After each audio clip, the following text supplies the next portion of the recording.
contains salivary gland, and the salivary gland secretes saliva, and saliva contains salivary amylase, and the salivary amylase break down complex starch into simple sugar, and the food directly goes through esophagus, and the esophagus is also known as the food pipe, and it is a thin long musculature which leads to stomach.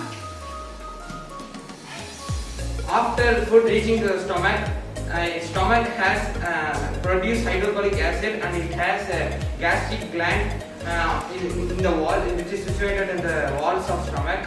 It is a long bag-like structure, and it also helps to store the food in that. And this is a place where partial digestion takes place. In stomach, the hydrochloric acid will be produced, and it also contains pepsin, and which also digests and it contains pepsin. It contains pepsin which is present in the stomach, and it also helps to digest the protein.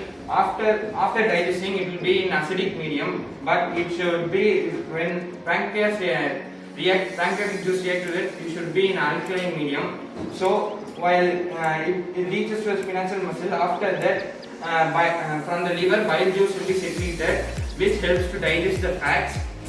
After that, it reaches to the pancreas. Pancreas contains pancreatic juices like amylase, trypsin, and lipase. Trypsin used to digest protein, and the protein converts into amino acid, and lipase used to digest the fats, and it's also the fats also converted into fatty acid and glycerol.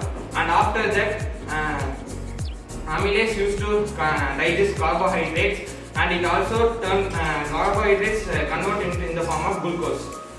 After completing this process, it reaches to the small intestine. After reaching the small intestine, we put this small intestine is the part of the site of the complete digestion of carbohydrates, proteins, and fats. The small intestine secretes intestinal juices